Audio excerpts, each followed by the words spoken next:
ഞങ്ങൾക്ക് കുറച്ച് പ്രശ്നങ്ങളുണ്ടായിരുന്നു. അങ്ങനെ പറഞ്ഞാൽ നമ്മൾ ഈ വണ്ടിമ്മ പോയിട്ട് ഹെൽമെറ്റ് ഇടാത്തതിൻ്റെയും ഇതിൻ്റെയൊക്കെ കുറേ ഫൈനുകളുണ്ടായിരുന്നു കേട്ടോ. ആ ഫൈനൊക്കെ നമ്മൾ അടച്ച് പോരുകയാണ്. പോലീസിൽ നിന്ന് ഹെൽമെറ്റ് ഇടാതെ വണ്ടി ആട്ടുണ്ടായിരുന്നു. ഹെൽമെറ്റ് ഇടാം. അങ്ങനെ ഹെൽമെറ്റ് ഇട്ടിട്ടുണ്ട്. അപ്പോൾ നമുക്ക് ഏതായാലും ഒന്ന് വെറുതെ റൗണ്ട് അടിച്ചട്ടോ. ഈ വണ്ടി കുറച്ച് കാലം എന്ന് പറഞ്ഞാൽ പോലീസ് പിടിച്ച് വെച്ചിരിക്കുന്നു. അതിൻ്റെ ഫൈനുകളൊക്കെ കൂടിയിട്ട് അയാൾക്ക് ഇനി എത്ര രൂപ കൊടുക്കേണ്ടതെന്നോ ഭാഗത്തിന് ആൾ സ്ഥലം കിട്ടും. വണ്ടി ഇടിച്ചിട്ടേ നമുക്ക് വെറുതെ അധികം റൗണ്ട് അടിച്ച് നോക്കാം.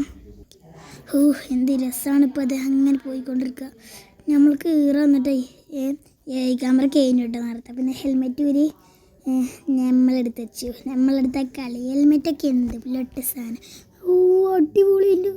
ഒരു താറ് ഫെരാരി എന്താ GTR അടിപൊളി വണ്ടികൾ. നമുക്കൊന്നും ഇത് കിട്ടിയെങ്കിൽ ഞാൻ എന്തായാലും മോഷ്ടിച്ചില്ല. ഇവിടുന്ന് എന്തൊരു കത്തി ചെയ്ത് വെച്ചിക്കണം. നമുക്കൊന്ന് വായിച്ചു നോക്കാം. ഇവിടെ 3 വണ്ടികളുണ്ട്. താറും ഫെരാരിയും GTRും. അതിൽ ഒരു വണ്ടി മാത്രമേ നിങ്ങൾക്ക് എടുക്കാവൂ.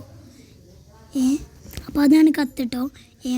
അപ്പോൾ നിങ്ങൾ കമൻറ്റ് ചെയ്തിട്ടില്ലേ ഏത് വണ്ടിയാണ് നിങ്ങൾക്ക് ഇഷ്ടപ്പെട്ടതെന്ന്. അപ്പോൾ കൂടുതൽ കമൻറ്റ് ചെയ്തതിനാണ് കിട്ടുന്ന ആ വണ്ടിയായിരിക്കും ഞാൻ എടുക്കുന്നത്. അപ്പോൾ ആരിലേക്ക് സബ്സ്ക്രൈബ് ചെയ്യാൻ മറക്കരുത്. ബൈ.